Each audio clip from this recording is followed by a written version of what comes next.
ಪಾವಗಡ ತಾಲೂಕಿನ ಗುಮ್ಮಘಟ್ಟ ಗ್ರಾಮದ ಕಾಂಗ್ರೆಸ್ ಮುಖಂಡ ಕೆ. ಶ್ರೀನಿವಾಸುಲು ಅವರು ಫಾರ್ಮ್ ಹೌಸ್ಗೆ ತುಮಕೂರು ಜಿಲ್ಲಾ ಹಾಲು ಉತ್ಪಾದಕರ ಸಹಕಾರ ಸಂಘಗಳ ಒಕ್ಕೂಟದ ಅಧ್ಯಕ್ಷರು ಹಾಗೂ ಶಾಸಕರಾದ ಎಚ್. ವಿ. ವೆಂಕಟೇಶರವರು ಭೇಟಿ ನೀಡಿದರು.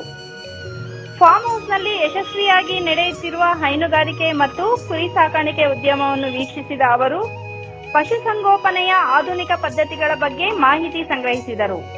ಕೃಷಿಯ ಜೊತೆಗೆ ಉಪಕಸಬುಗಳನ್ನು ಅಳವಡಿಸಿಕೊಂಡು ಆರ್ಥಿಕವಾಗಿ ಸದೃಢರಾಗುತ್ತಿರುವ ಶ್ರೀನಿವಾಸುಲು ಅವರ ಕಾರ್ಯಕ್ಕೆ ಶಾಸಕರ ಮೆಚ್ಚುಗೆ ವ್ಯಕ್ತಪಡಿಸಿದರು. ಈ ಸಂದರ್ಭದಲ್ಲಿ ಪಿಎಲ್ಡಿ ಬ್ಯಾಂಕ್ ಅಧ್ಯಕ್ಷರಾದ ಶೇಷಗಿರಿ, ತಾಲೂಕು ಪಂಚಾಯಿತಿ ಮಾಜಿ ಉಪಾಧ್ಯಕ್ಷರಾದ ಐಜಿ ನಾಗರಾಜ್, ಗುತ್ತಿಗೆದಾರರಾದ ಆರ್ಎ ಹನುಮಂತರಾಯಪ್ಪ, ಮುಖಂಡರಾದ ಆದಿನಾರಾಯಣಪ್ಪ, ಪೊಲೀಸ್ ವೃತ್ತ ನಿರೀಕ್ಷಕರಾದ ಸುರೇಶ್, ಪಂಚಾಯಿತಿ ಅಭಿವೃದ್ಧಿ ಅಧಿಕಾರಿಗಳಾದ ರಂಗದಾಮಪ್ಪ, ಶಿವಪ್ಪ, ಈಶ್ವರ್, ಸಂಜುರಾಯಪ್ಪ ಸೇರಿದಂತೆ ಇತರರು ಹಾಜರಿದ್ದರು. ಕ್ಷಣ ಕ್ಷಣದ ಸುದ್ದಿಗಾಗಿ ಜನಶಕ್ತಿ ಟಿವಿಯನ್ನು ವೀಕ್ಷಿಸಿ, ಲೈಕ್ ಮಾಡಿ, ಶೇರ್ ಮಾಡಿ ಹಾಗೂ ಸಬ್ಸ್ಕ್ರೈಬ್ ಮಾಡಿ.